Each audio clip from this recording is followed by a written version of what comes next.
Bab 886 begitu sadar diri. Valentino menggaruk dan tidak bisa menahan keluhannya. Penyelenggara ini menerima 2 miliar dari satu orang, apakah masih begitu kekurangan dana? Melihat Valentino kebingungan, Erica tiba-tiba merasa lucu. Kamu kira mereka akan memberimu kamar dengan ruang tamu? Kalau benar-benar ada tempat sebesar itu, bagaimana mungkin bisa kekurangan kamar? Tanya Erica sambil mengerutkan bibirnya, lalu berjalan masuk ke dalam kamar. Erica sudah pernah datang kemari, jadi dia sangat akrab dengan semua hal yang ada di sini. Burung pipit sangat kecil tetapi organ dalam tubuhnya sangat lengkap, begitu juga dengan kamar hotel ini, meskipun tidak besar, fasilitasnya sangat lengkap. Toilet dan semua perlengkapannya juga baru. Valentino tidak berbicara lagi. Ya sudah, kamar single saja. Erica tidur di kasur, sedangkan dirinya tidur di lantai saja. Lagi pula, tidur di lantai adalah hal yang sering dilakukan Valentino. Saat duduk di tepi kasur, Erica langsung berkata pada Valentino, "Wow, demi keluarga lo, jadi..." Meskipun tinggal dalam satu kamar, mereka harus melakukan perjanjian terlebih dahulu. Namun, sebelum Erica selesai berbicara, Valentino tiba-tiba melambaikan tangan untuk menghentikan ucapan Erica. Erica juga tidak bodoh. Saat melihat ekspresi Valentino, dia segera menutup mulutnya. Valentino tidak berbicara sepatah kata pun, tetapi dia melirik ke seluruh sudut kamar. Dia memeriksa lemari di atas kasur, tempat colokan, bawah meja kursi dan setiap sudut dengan cermat. Setelah memastikan tidak ada apa-apa, Valentino baru berkata dengan perlahan. "Sekarang sudah boleh bicara." "Apa yang sedang kamu cari barusan?" Tanya Erica dengan penasaran. "Alat pemantauan, kamera kecil, apakah kamu tidak punya kesadaran ini sama sekali?" Tanya Valentino dengan acuh tak acuh. "Aku..." Erica tertegun. Bagaimana mungkin dia memikirkan hal-hal ini? Erica tinggal di kediaman Wall sejak kecil dan jarang tinggal di hotel, jadi dia tidak mengerti hal seperti ini. Namun, tidak sulit dibayangkan juga, jika kamar ini benar-benar ada alat pemantauan, rahasia mereka juga akan terkuak. Aturan di Pulau Faroe ini adalah tidak boleh membawa alat elektronik ke dalam pulau. Kamu khawatir berlebihan. Erica tidak bersedia mengakui kelalaiannya. "Aturan?" Valentino mencibir, lalu berkata, "Aturan dibuat oleh orang yang berkuasa untuk dipatuhi oleh orang yang lemah. Apakah hal seperti ini masih perlu dikatakan lagi?" Setelah mengatakan itu, Valentino berjalan ke toilet untuk cuci muka. Namun, setelah membuka keran air, Valentino tiba-tiba teringat dengan topengnya, jadi dia membatalkan rencana untuk cuci muka. "Kamu?" Erica menggertakkan gigi, lalu berkata, "Demi keluarga lo, aku bisa merendahkan diriku sejenak, tapi Wano, aku sarankan kamu lebih baik jangan melakukan hal bodoh. Kalau kamu berani melakukan sesuatu padaku, aku akan membuatmu mati dengan mengenaskan." Ujar Erica sambil menatap Valentino. Valentino menekan odol sambil berkata tanpa menoleh. "Kamu jangan khawatir, aku tidak tertarik dengan tulang iga." "Apanya yang tulang iga?" Erica tertegun sejenak, lalu menundukkan kepala untuk melihat tubuhnya secara refleks dan akhirnya mengerti. "Wano, coba kamu katakan dengan jelas, siapa yang seperti tulang iga? Ini adalah tubuh ideal. Punya dada yang montok dan lainnya." Seketika, di kamar bergema suara Erica yang ganas. Valentino sangat tenang. Dia menggosok gigi dalam diam, lalu berjalan keluar dari toilet. Erica membelalakan mata, saat melihat Valentino berjalan keluar, dia langsung berkata, "Wano, malam ini." Seret. Erica masih belum selesai berbicara, tapi Valentino sudah menarik selimut dan sebuah bantal dari atas kasur, lalu meletakkannya di lantai. Astaga! Erica menatap Valentino tanpa mengedipkan matanya dengan tertegun. Lana ini sadar diri sekali. Erica melihat Valentino memegang satu sudut selimut dengan satu tangan, lalu meletakkannya di lantai dan melipatnya di pertengahannya. Dia melipat selimut menjadi setengah. Seret. Lalu, Valentino meletakkan bantalnya dengan lincah. Kasur lantai yang sederhana pun selesai. Kemudian, Valentino menyibak satu sudut selimut dan masuk ke dalam untuk tidur. Setengah bagian selimut terletak di lantai, dan setengahnya menutupi tubuh Valentino. Kelihatan sangat pas. Erica juga terkejut, tindakan Valentino membuat kasur di lantai yang begitu lincah ini terlalu hebat. Jangan-jangan Valentino sering tidur di lantai. Kamu? Erica tertegun selama beberapa detik dan tidak dapat menemukan ucapan yang cocok.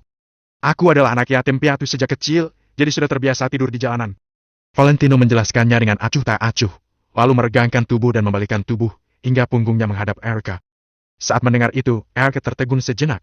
Dia memandang punggung Valentino yang lebar, lalu jantungnya tiba-tiba sedikit tergerak. Menurut laporan yang dia selidiki, Wano memang anak yatim piatu dan tumbuh besar di panti asuhan distrik Haven. Memikirkan ini, Erica tiba-tiba merasa simpati. Kemudian, dia merasa terkejut.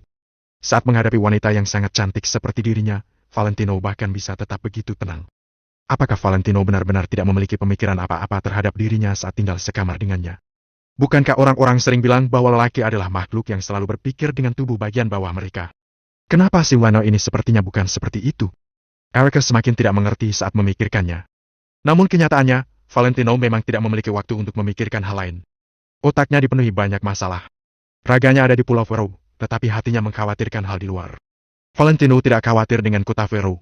Sekarang Deska telah memimpin dunia preman di kota Vero, sedangkan Rhys mengendalikan grup Famas dan berjaya di kota Vero. Ditambah hasil laporan intelijen dari Danu serta dukungan dari keluarga Low, semuanya benar-benar berjalan dengan lancar. Hal yang dikhawatirkan Valentino adalah masalah di kota Neo. Angel, Jenny, Hendrik dan William. Namun, Valentino juga mengerti bahwa tidak ada gunanya dia khawatir. Tanpa kekuatan yang kuat, semuanya hanya omong kosong. Kalau mereka menderita, mereka tidak bisa menyalahkan orang lain, hanya bisa menyalahkan diri sendiri karena tidak cukup kuat.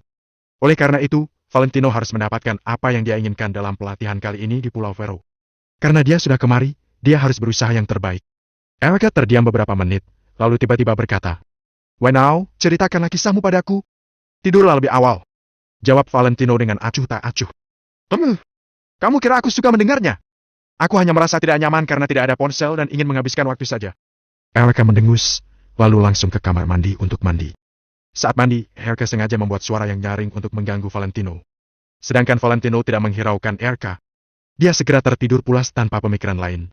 Melihat itu, Erica menghentakkan kaki dengan kesal. Dia mau tidak mau mandi dengan cepat, lalu mengenakan piyama dan naik ke kasur. Saat mendengar suara napas Valentino yang ringan, Erica malah tidak bisa tidur. Bab 887 karena sudah datang, berusahalah yang terbaik. Bagaimanapun juga, orang yang tidur tidak jauh dari Erica adalah seorang pria. Kali ini adalah pertama kalinya Erica mengalami hal seperti ini dalam 20 tahun lebih hidupnya. Hal ini membuat Erica merasa gugup, khawatir dan emosi lain yang tidak dapat dijelaskan. Erica bahkan berpikir kalau identitas Valentino sebagai tunangannya ini merupakan suatu hal yang sudah diketahui di seluruh Pulau Vero. Jadi, bahkan kalau Valentino benar-benar melakukan sesuatu pada dirinya, dia juga tidak bisa melakukan apa-apa, kan? Semakin Erica memikirkannya, dia semakin merasa tidak nyaman. Singkatnya, dia bolak-balik, berguling-guling tapi tetap saja tidak bisa tidur. Di satu sisi, dia gugup karena takut Valentino akan tiba-tiba melakukan sesuatu padanya. Di sisi lain, dia merasa kalau ini adalah pengalaman baru, bahkan ada satu orang lagi di kamarnya dan membuatnya merasa nyaman. Dulu, Erica takut gelap, jadi dia akan menyalakan lampu kalau dia tidur sendirian. "Fiu, tenang, tenang." Erica mengulurkan tangan kecilnya, lalu menepuk dadanya sambil bergumam. "Aku harus mencetak foto Valentino dan membawanya kemana-mana. Dengan begitu, bahkan kalau aku tidak membawa ponselku, aku tetap bisa melihat Valentino kapan saja." Pikiran Erica berantakan. Tak lama kemudian, dia tertidur. Di sebuah ruangan yang tidak jauh dari sana. Hansen melihat keluar jendela dengan muram sambil tersenyum kejam. "Erica ini, ya? Aku selalu mengira kalau dia sangat polos. Tapi ternyata dia diam-diam sudah punya tunangan dan bahkan tinggal bersama juga. Sekarang mungkin dia sedang melakukan itu dengan Wana, kan?" Ketika Hansen mengucapkan kata-kata itu, ia merasa marah dan sangat cemburu. "Tuan Muda Hansen, biarkan mereka bersenang-senang dulu. Aku jamin akan membuat Wana keluar dari ring dalam 1 menit di pertandingan besok," jawab seorang pengikut di belakang Hansen dengan hormat. Hansen berbalik dan bertanya, "Semuanya sudah diatur. Jangan khawatir, Tuan Muda Hansen, semuanya sudah diatur. Besok Tuan pasti puas," kata pengikut itu dengan nada percaya diri. "Oke." Hansen mengangguk puas, kemudian berkata, "Keluarga lo bukan apa-apa. Lawanku yang sebenarnya adalah 3 keluarga besar seni bela diri itu." Saat mengatakan ini, Hansen yang biasanya arogan dan sombong, malah sangat serius dan sama sekali tidak merendahkan lawan. Sejak kompetisi ahli bela diri diadakan, 3 keluarga besar seni bela diri sudah menduduki posisi 3 besar dengan mantap. Kekuatan keluarga mereka benar-benar menakutkan. Prestasi mereka dalam seni bela diri kota Vero sangat unggul dan tidak ada yang bisa menyaingi mereka. "Tuan Muda Hansen, katanya 3 keluarga besar seni bela diri punya tempat pelatihan mereka sendiri. Anggota mereka harus melewati banyak latihan dan menjadi dewasa dalam kesulitan. Seperti ini mereka baru bisa membuat pelatihan semakin matang," kata pengikut itu lagi. "Betul. Aku harus mengakui hal ini. Orang yang sudah mengalami penderitaan dan kesulitan akan menjadi lebih baik." Hansen menghela napas, kemudian berkata dengan suara rendah. "Mungkin mereka lusa baru muncul, jadi jangan urus mereka dulu. Misi terbesar untuk besok adalah membuat keluarga lo menjadi sampah dan menginjak-injak mereka. Kali ini, aku tidak hanya ingin menghabisi Kelvin, tapi aku juga mau menghabisi Wana dan bahkan Erica. Dulu aku sangat mencintai dan menyayanginya, tapi dia malah tak tahu diri. Kalau begitu, aku juga tidak akan menghormatinya lagi." Saat berbicara tentang Erica, tatapan Hansen menjadi semakin suram. Pengikutnya itu hanya mengangguk diam, tidak berani berbicara untuk memanas-manasi Hansen. Sepanjang malam itu sunyi. Keesokan harinya, saat matahari terbit, Pulau Vero mulai ramai. Hari ini adalah hari pertama pembukaan resmi kompetisi ahli bela diri kota Vero. Di lingkaran ahli bela diri, orang-orang bersikap kuat, tegas, sederhana dan kasar. Jadi, sama sekali tidak ada acara yang formal dan merepotkan. Mereka hanya memberitahu semua keluarga seni bela diri yang berpartisipasi dalam kompetisi ahli bela diri untuk pergi ke pusat Pulau Vero. Setelah sarapan, mereka semua berkumpul dan pergi ke pusat. Anggota keluarga Low, termasuk Valentino dan Erica, juga dipimpin oleh Hugo bergegas menuju pusat arena kompetisi. Ada banyak pejalan kaki di sepanjang jalan, mereka semua juga sangat tidak sabar menunggu. Di sini, tidak ada perbedaan kaya atau miskin, tidak ada kekuasaan dan latar belakang juga. Uang adalah hal yang paling tidak berguna. Kekuatan barulah hal yang terpenting. Titik awal setiap orang itu sama. Semuanya tergantung kalian bisa menggunakan kemampuan bertarung kalian untuk mengalahkan lebih banyak orang atau tidak. Kalau kalian bisa menunjukkan kekuatan untuk mengalahkan semua orang yang ada di sana, itu pasti akan membuat semua orang tunduk dan tidak ada yang tidak terima. Tuan Valentino, menurut aturan tahun-tahun sebelumnya, pagi hari itu seharusnya audisi dan malamnya baru mulai pertandingan untuk lanjut ke babak selanjutnya. Setiap pertandingan kualifikasi untuk lanjut ke babak selanjutnya di kompetisi ahli bela diri Kota Faro ini harus dilakukan satu persatu. Jadi akan agak membuang waktu. Sembari berjalan ke sana, Hugo menjelaskan pada Valentino dengan perlahan. Kalau mengadakan 2 atau 3 pertandingan sekaligus, tentu akan mendapatkan hasil pertandingannya dengan cepat. Namun, kalau seperti itu, malah tidak bisa membuat penilaian yang akurat. Bagaimanapun juga, yang akan dipilih dalam kompetisi ahli bela diri adalah penguasa seni bela diri yang layak. Orang setingkat penguasa itu tidak boleh melakukan kesalahan. Valentino mengangguk, pertanda bahwa dia sudah mengingatnya. Dia juga bilang kalau dia sangat menantikannya. Karena sekarang sudah datang ke sini, maka pilihan terbaik yang ada adalah membuktikan diri sendiri dengan cara bertarung. Tetap kalimat itu, karena sudah datang, maka berusahalah yang terbaik. Hugo berbicara dengan Valentino sepanjang jalan.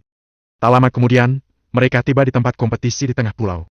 Penyelenggara seharusnya menghabiskan banyak tenaga dan sumber daya material untuk mengembangkan pulau kawasan wisata pemandangan yang luas seperti ini.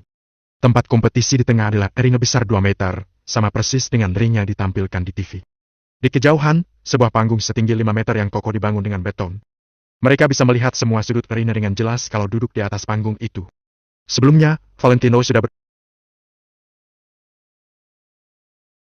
berpikir kalau jumlah peserta dalam kompetisi ahli bela diri ini pasti tidak sedikit. Namun, pada saat ini dia tetap terkejut saat melihat pemandangan di depannya. Saat ini, di ring persegi di tengah itu dikelilingi kursi. Ada banyak orang yang duduk di kursi. Secara kasar, setidaknya tidak kurang dari 2.000 orang. Belum lagi masih banyak orang yang sedang berjalan ke area kompetisi. Valentino tidak bisa menahan rasa penasarannya dan menoleh untuk bertanya.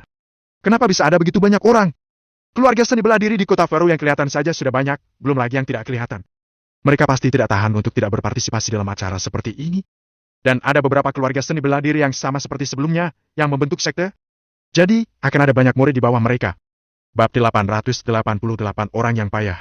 Kalau seperti ini, jumlah orangnya akan menjadi banyak. Jelas Hugo dengan cepat. Valentino mengangguk dan jadi lebih mementingkan kompetisi ahli bela diri ini. Semakin banyak orang, semakin banyak saingan. Dari orang-orang sebanyak itu, pasti akan ada beberapa orang berbakat dalam seni bela diri yang membuat Valentino kesulitan untuk melaksanakan rencananya. Namun, sesulit apapun itu, Valentino tetap harus maju. Para anggota keluarga Low duduk di posisi yang sudah ditentukan untuk keluarga Low. Setiap keluarga seni bela diri sudah membagi posisi mereka sendiri dengan sangat ketat. Namun, posisi keluarga Low jelas tidak terlalu bagus. Hal ini berarti pembagian posisi ini dibagi menurut peringkat seni bela diri mereka. Keluarga Low hanya bisa menduduki peringkat ke-17 di lingkaran ahli bela diri di Kota Faro. Jadi bagaimana mereka bisa mendapatkan posisi yang bagus? Atas perintah Hugo, Valentino dan Erica juga duduk bersama di depan keluarga Low. Namun, Hugo tidak duduk. Dia malah menjelaskan kepada Valentino. Tuan Lanau, aku harus pergi ke panggung tinggi di sana. Aku pergi dulu, ya? Valentino menoleh ke arah yang Hugo tunjuk, lalu dia melihat sudah ada beberapa orang yang duduk di panggung setinggi 5 meter itu. Ada meja panjang dan 3 kursi di depan panggung tinggi itu. Sedangkan di belakang 3 kursi itu ada belasan kursi juga, tapi tidak ada mejanya. Dari sini bisa dilihat kalau pemilik dari 3 kursi di depan itu seharusnya orang yang memiliki status tertinggi di antara semua orang yang ada di sana. Namun, saat ini masih belum ada orang yang duduk di 3 kursi itu. Orang-orang hebat memang selalu muncul belakangan. Tuan besar, silakan, kata Valentino sambil mengangguk. Hugo tidak berkata apa-apa lagi. Dia berjalan menuju panggung tinggi itu. Kakekku juga akan menjadi juri, meski haknya tidak besar. Jelas Erica dengan lembut. Valentino mengangguk untuk menunjukkan kalau dia mengerti. Erica melirik 2 mata pendek di wajah Valentino dan tak tahan untuk mendengus. Namun, meski begitu, dia berpikir lain. Valentino semalam tidur nyenyak sampai membuat dirinya tidak bisa tidur semalaman. Tadi malam, kamu sadar diri juga. Dengus Erica pelan. Valentino tidak bergerak sepanjang malam, ini membuat Erica sedikit terkejut pada Valentino. Dari semua anak orang kaya yang dia kenal, mana ada yang bukan pemain wanita. Mereka pasti melakukan sesuatu kalau berduaan di kamar dengan seorang wanita. Tadi malam, Valentino saja tidak mengatakan sepatah kata pun, apalagi melakukan yang tidak-tidak padanya. Aku sudah bilang, aku tidak tertarik dengan tulang iga. Jawab Valentino sambil menyentuh ujung hidungnya. Kamu. Erica menggertakkan giginya, dia sangat ingin menarik Valentino ke ring dan bertarung dengan pria ini sekarang juga. Pada saat ini, Hugo juga sudah sampai di panggung tinggi itu dan mencari tempat duduknya, kemudian duduk. Hugo, kamu tepat waktu sekali, kata seorang lelaki tua di sebelahnya sambil tersenyum. Hugo tahu apa sifat orang-orang ini. Dia juga malas berdebat dengan mereka, jadi dia hanya diam saja. Hugo, aku mau tanya, kenapa kamu masih berani duduk di sini? Jangan salahkan aku karena bilang seperti ini. Lagian, bukan hanya aku sendiri yang mengatakan ini, kata lelaki tua lain dengan nada bercanda. Hugo menyipitkan matanya sambil bertanya, kenapa aku tidak boleh duduk di sini? Siapa yang mengaturnya? Pak Hugo, jangan marah. Memang tidak ada yang membuat aturan tentang ini, tapi orang berpengetahuan kan tahu diri. Kita sudah menjauh sebagian besar hidup kita, apa masih tidak mengerti prinsip ini? Seorang lelaki tua yang mengenakan jubah biru juga memindahkan kursinya dan mendekat. Aku bingung, apa maksudnya tahu diri? Bagaimana kalau kamu menjelaskannya dulu padaku? Tanya Hugo sambil berbalik untuk melihat orang ini. Apa itu tahu diri?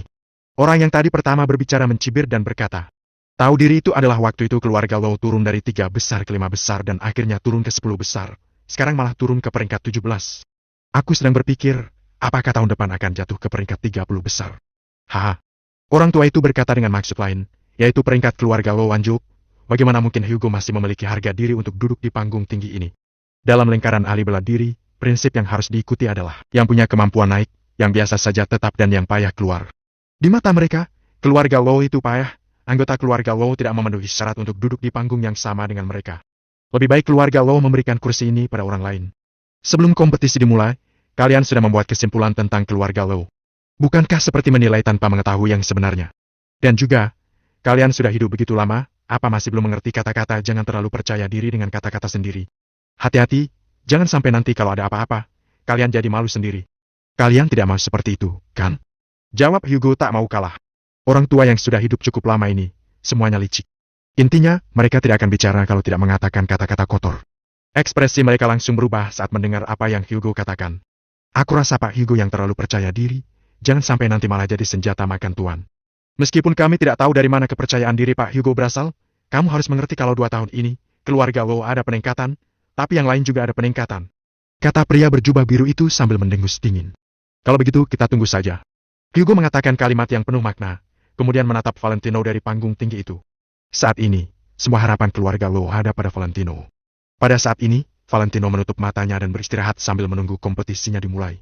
Kelvin, yang tidak jauh dari sana, bertatapan dengan Hansen. Tatapannya terlihat sangat dingin. Hansen menatap Kelvin dengan tatapan menghina. Dia bahkan mengulurkan jari tengah ke Kelvin dengan penuh provokasi. Kelvin diam-diam menggertakkan giginya dan berkata pada dirinya sendiri. Nanti ketika naik ke panggung, aku pasti akan menghabisimu. Saat ini, Erica mengingatkan dengan lembut. Kamu terlalu meremehkan Hansen. Meskipun dia sombong, dia sangat kuat. Kelvin mengepalkan tinjunya, lalu menoleh dan berhenti berbicara. Tak lama kemudian, semua orang sudah tiba di sana. Saat ini, setidaknya ada 3.000 penonton di tempat kompetisi. Kekuatan ahli bela diri di kota Vero memang menakutkan. Suasana sangat ramai. Meskipun mereka berbicara dengan suara kecil, akan terdengar sangat kencang saat mereka berkumpul di satu tempat. Setelah semua orang hadir, baru ada 3 orang tua yang berjalan perlahan di panggung tinggi itu. Tempat itu langsung sunyi sejak kemunculan ketiga orang tua ini. Tidak ada yang berbicara lagi, mereka semua memandang ketiga orang tua itu dengan kagum. Mereka adalah Tuan Besar Gunawan dari keluarga Gunawan di distrik Baven, Tuan Besar Sukardi dari keluarga Sukardi di distrik Bundu dan Tuan Besar Finza di distrik Pusat. Hei, ini baru master yang sebenarnya, dari begitu jauh saja aku bisa merasakan aura mereka. Semuanya sama-sama orang terkuat di distrik mereka, tapi keluarga Low benar-benar tidak bisa dibandingkan dengan mereka. Bab 889 3 Keluarga Besar Seni Bela Diri. Ya, kan? Tuan Besar Hugo dari keluarga Low bukan apa-apanya jika dibandingkan dengan ketiga tetua ini. Semua orang kembali menghubungkan keluarga Low dengan topik ini lagi. Mereka juga sama sekali tidak mengecilkan suara mereka. Erica dan belasan anggota keluarga Low lainnya tentu merasa sangat tidak nyaman, tapi mereka juga tidak bisa berbuat apa-apa. Saat itu, Tuan Besar Hugo bisa duduk sejajar dengan Tuan Besar Finza dari distrik Pusat. Namun sekarang, dia malah menurun sampai di bawah mereka bertiga, bahkan tidak bisa mempertahankan posisi di belakang mereka. Tidak ada orang yang bisa kuat menghadapi kesenjangan psikologis yang besar seperti ini dengan tenang. Namun, mereka tidak cukup kuat, jadi mereka hanya bisa menahan amarah di hati mereka. Valentino tampak acuh tak acuh sambil menatap ketiga lelaki tua itu. Ketiga lelaki tua itu mengenakan pakaian mewah, gaya mereka terlihat sedikit retro. Saat berjalan, mereka memang penuh aura. Orang yang berlatih bela diri memiliki auranya sendiri, auranya seperti aura ganas yang terpancar dari dalam. Aura seperti ini terasa sangat misterius, tidak bisa dilihat atau disentuh, tapi benar-benar nyata. Sama seperti beberapa orang yang langsung terlihat kalau mereka tidak mudah diprovokasi, itu berarti aura mereka yang sedang bekerja. Meskipun Eric tidak ingin berbicara dengan Valentino, dia tetap memperkenalkan ketiga orang itu pada Valentino sesuai dengan instruksi Hugo. Mereka bertiga duduk, Tuan Besar Finza duduk di tengah dan dua lainnya duduk di sisi kiri dan kanannya. Sambil mendengarkan Eric menjelaskan situasi tiga keluarga besar seni bela diri ini, Valentino menatap ketiga orang itu dengan cermat. Pada saat ini, jarak antara Valentino dan panggung tinggi itu sekitar 80-100 meter. Namun, Tuan Besar Finza sepertinya merasakan tatapan Valentino. Dia menoleh ke sini dan mengarahkan tatapannya pada Valentino melalui kerumunan itu dengan akurat. Namanya Finza Alatas, dia adalah master terkuat yang diakui semua orang di kota Vero. Eric memperkenalkan kepada Valentino. Pada saat ini, Finza tampak tenang dan menatap Valentino dengan santai. Di tatapannya yang tenang itu, seperti ada seekor harimau yang lapar tertanam jauh di dasar matanya dan aura yang kuat tiba-tiba meledak. Satu tatapan bisa membuat orang ketakutan. Kata-kata ini tidak dilebih-lebihkan, tapi memang benar-benar ada orang yang memiliki kekuatan seperti ini. Sedangkan Finza juga sangat jelas, jangankan seorang pria muda seperti Valentino, bahkan seorang pria parubaya seperti Henry, juga tidak dapat menahan orangnya dengan mudah. Namun, Valentino malah mengecewakannya dan membuat Finza pertama kalinya meragukan orangnya. Kemudian, Finza melihat ekspresi Valentino tetap tidak berubah. Valentino meletakkan tangannya di sandaran kursi dengan ringan sambil menatap Finza tanpa ragu. Tatapan Valentino sangat dalam, tidak ada rasa takut, tidak ada ketegangan, hanya ada ketenangan dan keteguhan. Setelah beberapa saat, Finza perlahan menarik kembali pandangannya dan berkata pada dirinya sendiri. Menarik juga. Kurasa kompetisi ahli bela diri tahun ini tidak akan begitu tenang. Tuan Finza, apa maksudmu? Tanya Pak Polan di sebelahnya. Tempat itu kursi keluarga lo, kan? Tanya Finza sambil mengangkat dagunya dengan santai. Pak Polan melirik dari sudut matanya, lalu mengangguk sebagai jawaban. Finza mengangguk dan tidak berkata apa-apa lagi. Kemudian, dia mengedipkan mata pada seorang pria parubaya di sebelahnya. Pada saat ini, semua orang sudah sampai. Mereka yang sampai setelah Finza dan yang lainnya tiba akan didiskualifikasi dari kompetisi. Bagaimanapun juga, Finza berasal dari keluarga seni bela diri paling berkuasa di kompetisi ahli bela diri tahun lalu. Status keluarga seni bela diri pertama di kota Vero tidak dapat diungkapkan dengan kata-kata. Ada perbedaan antara atasan dan bawahan di bidang apapun. Kalau kalian datang setelah penguasa, maka tidak perlu untuk berpartisipasi lagi. Kemudian, seorang pria parubaya kekar melangkah maju dengan ekspresi tenang. Pria parubaya ini beraura kuat. Tatapannya mengandung kekuatan dan sosoknya kekar seperti gunung. Namanya Kenzo Yonanda, katanya dia pernah menjadi juara kedua dalam kompetisi ahli bela diri kota Vero. Jelas Eric lagi.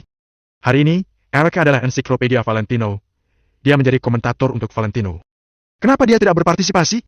Dan juga, para keluarga yang berada di bawah panggung juga tidak lemah. Kenapa mereka tidak berpartisipasi? Tanya Valentino dengan keraguan di dalam hatinya. Karena warisan. Setiap keluarga sangat mementingkan warisan. Jadi kekuatan para generasi muda mewakili kekuatan keluarga mereka. Bahkan di dunia yang munafik ini ada pepatah yang berbunyi, 10 tahun yang lalu melihat ayah menghormati anak, 10 tahun kemudian melihat anak menghormati ayah. Dari sini kita bisa melihat betapa pentingnya generasi muda. Jadi sebagian besar orang yang berpartisipasi dalam kompetisi ahli bela diri adalah anak-anak muda dari keluarga seni bela diri. Mereka mewakili seluruh lingkaran ahli bela diri di kota Vero. Eric tidak menyembunyikan apapun tentang masalah yang serius ini. Dia memberitahu Valentino dengan jujur. Valentino mengernyit karena masih agak tidak mengerti dan bertanya. Kalau generasi muda memenangkan posisi pertama dan terpilih sebagai penguasa lingkaran ahli bela diri di kota Vero, apa orang-orang tua itu akan terima? Mereka hanya kelihatan menerimanya, tapi mungkin saja tidak terima, kan? Valentino mengungkapkan keprihatinannya. Kamu yang berpikir berlebihan. Kompetisi ahli bela diri di kota Vero ini sudah diwariskan selama bertahun-tahun. Generasi muda yang berada di posisi pertama harus dianggap sebagai penguasa oleh semua keluarga dan tidak ada keluarga yang boleh tidak mengikutinya. Ini aturan dari zaman dulu. Kalau mereka tidak menerimanya, maka mereka bisa meminta generasi muda dari keluarga mereka untuk mengalahkan penguasa di arena. Kalau tidak bisa mengalahkannya dan masih diam-diam melakukan hal yang tidak benar, maka keluarga lainnya bisa bersatu untuk menyerang mereka. Eric menjelaskan pada Valentino lagi dan menjawab keraguan Valentino. Valentino mengangguk, keluarga dengan warisan tua seperti mereka memang sangat menghargai ajaran kuno. Semuanya, kita bertemu lagi. Kenzo melangkah maju, lalu berdiri di tepi panggung tinggi dan memberi hormat ke semua arah. Tidak ada kesopanan yang dibuat-buat, itu hanya sapaan yang sederhana dan menggemakan gaya Kenzo selama ini. Sekitar 3.000-an orang yang ada di sana memberi hormat dan menyapa Kenzo kembali sambil tersenyum. Oke, aku tidak akan banyak bicara lagi. Sekarang, silakan para kontestan naik ke atas panggung. Kenzo sangat sederhana dan terus terang. Kalau bilang mulai, ya, langsung mulai. Begitu Kenzo mengatakan itu, ada banyak anak muda dari keluarga seni bela diri yang berdiri, lalu berjalan menuju ring persegi di tengah. Elke tidak buru-buru bangun, melainkan malah menjelaskan pada Valentino. Audisi akan segera dimulai, semuanya akan bertarung bersama. Yang terkuat akan bertahan dan yang kalah akan didiskualifikasi. Semua kontestan harus naik? Tanya Valentino sambil mengernyitkan alis. Tidak, beberapa master kelas atas seperti kontestan dari 3 keluarga besar seni bela diri bisa langsung masuk ke babak selanjutnya. Aku akan memberitahumu tentang hal berikutnya nanti, kita lihat audisi di depan ini dulu. Setelah Elke selesai berbicara, dia perlahan berdiri. Kelvin dan yang lainnya juga mengikutinya. Keluarga Low, termasuk Valentino totalnya ada 6 orang, mereka juga berjalan menuju ring persegi yang tingginya 2 meter itu. Bab 890 yang paling kuat yang akan bertahan. Peserta yang berpartisipasi dalam babak pertama, yaitu babak penyisihan. Totalnya ada ratusan orang. Hal ini sedikit mengejutkan Valentino. Orang-orang yang duduk di kursi penonton memandang para partisipan itu dengan tatapan iri. Biar bagaimanapun, tidak mudah untuk bisa memenuhi kualifikasi yang ditentukan untuk berpartisipasi dalam kompetisi ahli bela diri ini. Ada batasan jumlah untuk partisipan dari tiap keluarga seni bela diri. Orang dari kalangan biasa sama sekali tidak punya kesempatan untuk berpartisipasi. Dalam waktu singkat, para partisipan sudah berkumpul di atas ring berbentuk persegi itu. Kalau dilihat sekilas, bisa dipastikan bahwa jumlah mereka tidak kurang dari 350 orang. Orang-orang ini dibagi ke dalam kelompok-kelompok kecil. Masing-masing anggota dari keluarga seni bela diri tergabung dalam kelompok yang sama. Valentino dan kelompoknya yang beranggotakan 6 orang juga berkumpul di sudut ring. Valentino mengamati situasi di ring tersebut selama beberapa detik. Matanya langsung menangkap sosok Hansen yang berdiri di sisi lain ring. Hansen tergabung dalam kelompok yang beranggotakan 8 orang. Saat semua partisipan sudah berada di atas ring, Kensu mengangkat kedua tangannya. Suasana di ring tersebut langsung menjadi hening. Berhubung pada tiap tahunnya selalu ada partisipan yang baru pertama kali berpartisipasi dalam kompetisi ini, jadi aku akan menjelaskan peraturan dasar di kompetisi ini. Pada babak pertama ini, yaitu babak penyisihan, kami menggunakan sistem yang paling kuat yang akan bertahan saat waktu yang diberikan sudah berakhir. Orang yang masih berada di atas ring akan lanjut ke babak berikutnya, sedangkan partisipan lainnya otomatis akan langsung tereliminasi. Waktu yang kami berikan adalah 30 menit. Dalam waktu 30 menit ini, kalian diperbolehkan menyerang satu sama lain. Tidak ada aturan, tidak ada batasan, kalian semua bebas bertarung dengan cara apapun. Hanya akan ada 49 orang saja yang akan lanjut ke babak berikutnya. Siapa cepat dia dapat. Silakan persiapkan diri kalian. 2 menit lagi, aku akan memukul gendang besar ini. Kenzo berbicara dengan tempo yang sangat cepat. Dia hanya menjelaskan peraturan dalam kompetisi ini tanpa memedulikan apakah para partisipan bisa memahaminya atau tidak. Valentino sedikit menyipitkan matanya. Penjelasan Kenzo sangat sederhana. Intinya, orang yang bisa lanjut ke babak berikutnya adalah orang yang masih berada di atas ring saat waktu yang ditentukan sudah berakhir. Kedengarannya sangat mudah, tapi bertahan di atas ring ini sampai akhir sama sekali bukan hal yang mudah. Para partisipan harus saling bertarung. Saat berdiri di atas ring ini, mereka semua adalah musuh satu sama lain. Satu-satunya target mereka adalah membuat musuh keluar dari ring, dengan begitu mereka bisa mempertahankan posisi mereka. Aku rasa peraturan ini tidak adil. Bagaimana kalau ada kelompok yang bersekongkol untuk melawan salah satu keluarga seni bela diri? Salah seorang murid dari keluarga Low yang berdiri di belakang Kelvin mengeluhkan hal ini. Valentino tidak sependapat dengannya. Biar bagaimanapun, bisa menemukan seseorang untuk diajak bersekongkol itu juga bukan hal yang mudah. Dia harus mengandalkan kemampuannya untuk melakukan ini. Setelah pertandingan dimulai, jangan langsung mengerahkan seluruh kekuatanmu. Kalau bisa jangan sampai ada orang yang melihat kekuatanmu yang sebenarnya. Selain itu, kamu juga harus menghemat tenagamu sebisa mungkin. Sisakan untuk pertandingan kualifikasi selanjutnya. Elke berjalan mendekati Valentino, kemudian berbisik di telinganya. Baiklah. Valentino mengangguk. Dalam waktu 2 menit yang diberikan oleh panitia, seluruh partisipan dari keluarga seni bela diri masing-masing berkumpul di sudut ring. Mereka menatap ke arah satu sama lain dengan tatapan tajam. Di atas ring ini, akan ada banyak sekali faktor yang bisa memengaruhi hasil akhir. Kemampuan bela diri masing-masing orang, pemilihan pihak yang dipilih untuk dijadikan sekutu, juga keberuntungan.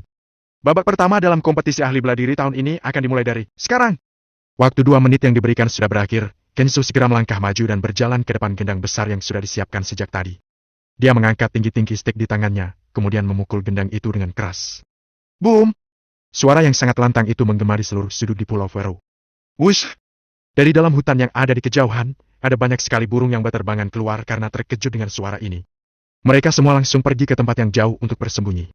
Begitu gendang besar itu dibunyikan, hati semua orang yang hadir di sana langsung menegang, suasana di atas ring juga berubah menjadi mencekam dalam sekejap. Dari ke-350 partisipan, hanya ada 49 orang yang akan lanjut ke babak berikutnya, sedangkan ratusan orang sisanya akan langsung tereliminasi. Bisa dibayangkan betapa sengitnya pertandingan ini. Partisipan dalam pertandingan ini adalah orang-orang yang ahli dalam seni bela diri, jadi orang-orang yang nantinya tereliminasi pun juga merupakan orang-orang yang hebat.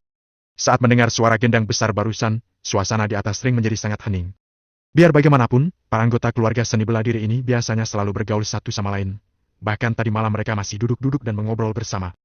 Namun, saat ini mereka diharuskan untuk melawan satu sama lain, karena itu mereka merasa sangat canggung. Sudut bibir Kenzo sedikit terangkat. Dia menurunkan stick di tangannya dengan perlahan, kemudian berkata, "Kalian semua harus ingat, hanya akan ada 49 orang yang akan lanjut ke babak berikutnya. Hal ini sudah menjadi ketentuan.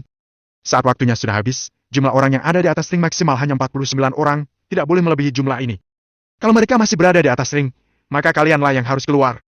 Apakah kalian masih ragu untuk menyerang satu sama lain?" Kenzo berteriak dengan keras, suaranya sangat nyaring hingga bisa didengar dengan jelas oleh setiap orang yang ada di sana. "Maju! Serang mereka!" Saat ini, akhirnya ada seseorang yang sudah tidak bisa menahan dirinya lagi. Dia langsung menyerang keluarga seni bela diri yang ada di sebelahnya. Di atas ring ini tidak ada belas kasihan, tidak ada peraturan dan tidak memedulikan hubungan antar masing-masing partisipan, yang ada hanyalah menang atau kalah. Mereka akan bertahan di atas ring atau keluar dari ring, pilihannya hanya ada itu. Sederhana sekali, bukan? Pertarungan sudah dimulai. Dalam sekejap, ke-300 orang lebih itu langsung berhadapan satu sama lain. Untuk sementara waktu, ada berbagai suara yang terus terdengar di arena pertandingan.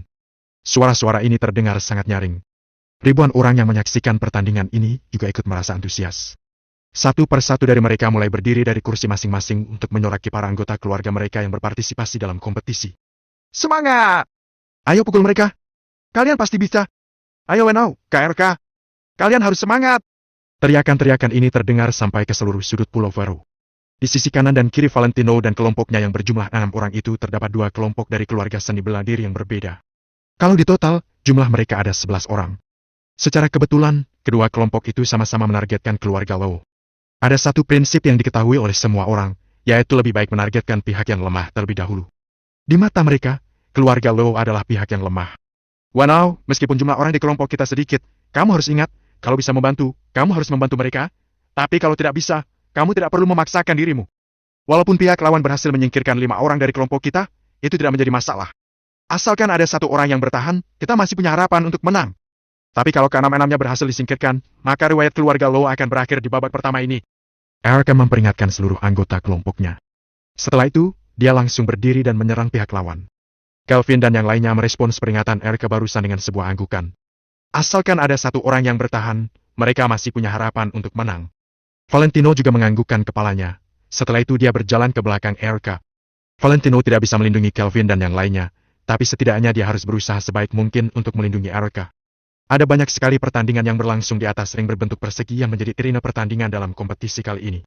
Tidak ada 1 orang pun yang menganggur, semuanya sedang bertarung melawan satu sama lain. Para penonton yang duduk di atas podium setinggi 5 meter juga tidak henti-hentinya menyoraki para partisipan. Sebagian besar dari mereka menggenggam pegangan kursi mereka dengan begitu erat karena merasa sangat gelisah. Saat ini, kesenjangan antara keluarga seni bela diri yang satu dengan yang lain terlihat dengan jelas. 2 orang yang kalau dilihat memiliki postur tubuh yang tidak berbeda jauh belum tentu akan mempunyai kemampuan bela diri yang hampir sama juga. Kemampuan bela diri mereka terlihat jelas saat mereka bertarung. Kenyataannya, kemampuan bela diri mereka berbeda jauh, bagaikan langit dan bumi. Dalam pertandingan yang seperti ini, pihak yang kalah dari segi kemampuan hanya akan dipukuli oleh lawannya tanpa punya kesempatan untuk melawan. Dalam kurun waktu kurang dari 3 menit setelah pertandingan dimulai, sudah ada beberapa orang yang dihajar habis-habisan dan dikeluarkan dari ring. Bilg, Brak. Satu persatu ahli bela diri dikalahkan oleh lawan mereka. Tubuh mereka dilempar keluar dari platform setinggi 2 meter itu hingga terjatuh ke tanah dengan sangat keras. Orang-orang yang terjatuh dari ring otomatis langsung tereliminasi. Mereka terpaksa harus meninggalkan arena pertandingan dan kembali ke podium penonton untuk duduk dengan keluarga mereka. Orang yang memenangkan pertandingan tetap berdiri kokoh di atas ring, sedangkan orang yang kalah meninggalkan ring dengan perasaan malu dan kecewa.